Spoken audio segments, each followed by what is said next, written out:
எதுவும் கிடையாது, எந்த ஆசையும் கிடையாது. அந்த தொண்டனுக்கு பணம், காசு, பதவி, எம்எல்ஏ, எம்பி, என்ன ஆசையும் கிடையாது. அந்த தொண்டனுக்கு சோதனையான காலகட்டத்தில் நீ அழைக்காமே இந்த இயக்கத்தை வந்து கட்டி காப்பாற்றுகின்ற சக்தி அந்த தொண்டனுக்கு உண்டு. தேர்தல் என்றால் நீ கூப்பிடவே வேணும். தேர்தல் நேரத்தில் சரியான நேரத்தில் அந்த தொண்டர்கள் தங்களுடைய பணியை நிறைவேற்றக்கூடியவர். அப்படிப்பட்ட தொண்டர்களை பெற்றுக் கொடுக்கிற இயக்கத்தால் தான் இன்று வரை இந்தியாவில் இருக்கின்ற அத்தனை இந்தியாவில் உடைக்காத கட்சி, உடையாத கட்சி, கவுக்காத ஆட்சி, ஏன் இந்தியாவிலே இன்னைக்கு சொல்லப்படுகின்ற அரசியல் சாணக்கியம்,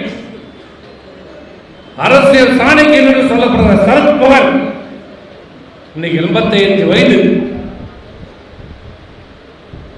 இன்றைக்கு அவருடைய இயக்கமே இன்னைக்கு பிளவுபட்டு சொந்த அண்ணன் பையன் இன்னைக்கு அவருடைய முதுகை கொடுத்து குத்தி இன்னைக்கு அந்த கட்சி அவருக்கு, அவர் தொடங்கிய கட்சி, அவர் தொடங்கிய கட்சிக்கு அவருக்கே இல்லை.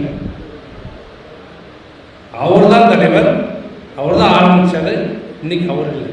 என்டிஆர் எப்படி என்டிஆர் கட்சி ஆரம்பிச்சார், கடைசியில் அவர் சாகும்போது அந்த கட்சியில் அவர் இல்லை, அவர் மருமகனே முடிவு கொடுத்து, அதான் நிலைமை. ஆனால் இத்தனை சூழ்ச்சிகள், பலமான அதிகாரமிக்க இந்திய ஆண்டு கொண்டிருக்கின்ற இயக்கம், இங்கே மாநிலத்தில் ஆண்டு கொண்ட இயக்கம், இத்தனை துரோகிகளும் எதிரிகளும் அந்த சூழ்ச்சிகளும் மத்தியிலும் இன்றைக்கு இந்தியாவிலே தப்பி அவருடைய சூழ்ச்சியிலிருந்து இந்த இயக்கத்தை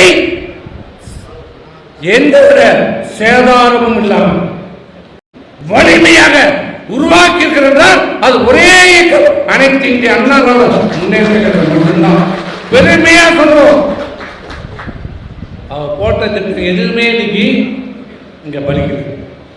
சொல்றோம், என்ன அண்ணா திமுக மட்டும் இது ஒன்றும் பண்ண எங்கிட்ட தனியாக பேசும்போது சொல்லுவாங்க, இன்னும் உங்க கட்சி நாங்களும் என்னென்னமோ பண்ணி பார்க்குறோம், எங்க வித்த மோடி மிஸ் தான் வித்த எல்லாம் இந்தியாவுக்குள்ள வேலை நடக்குது, உங்க தமிழ்நாட்டில் மட்டும் எங்க மோடி மிஸ் தான் வேலை நடக்க மாட்டேங்குது.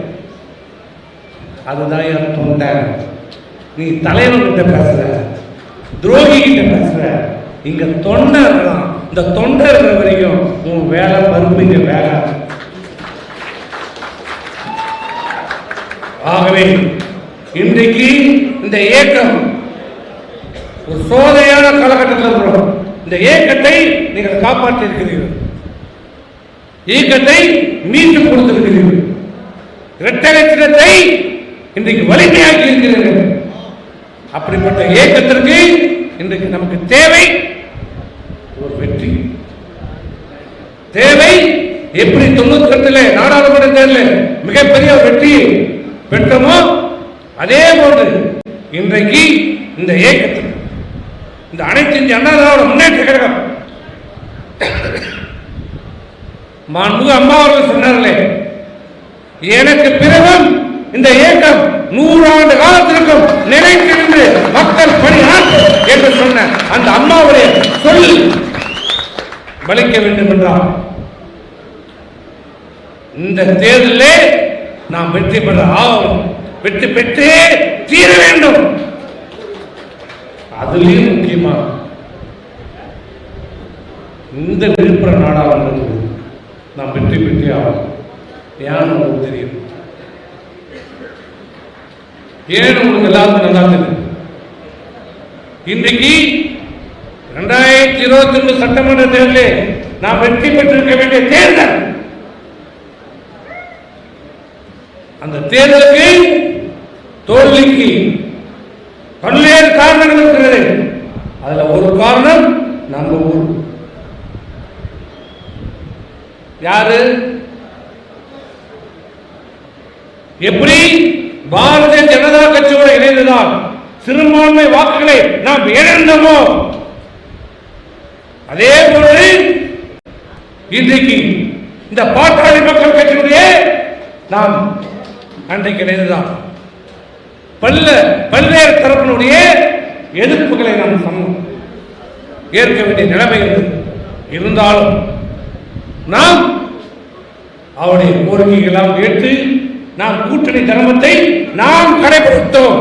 இங்கே சில விஷயங்களை தேமுதிக மாவட்டத்தில் நான் சொன்னார், ஆனால் நான் சொல்ல விரும்பல. அவர்களை போல சாத்து விட்டு சாத்த கையை நினைக்கிறதுக்கு முன்னாடியே துரோகத்தை நஞ்சை கக்குகிற இயக்கம் அனைத்து அண்ணாவோட முன்னேற்றம் இல்லை.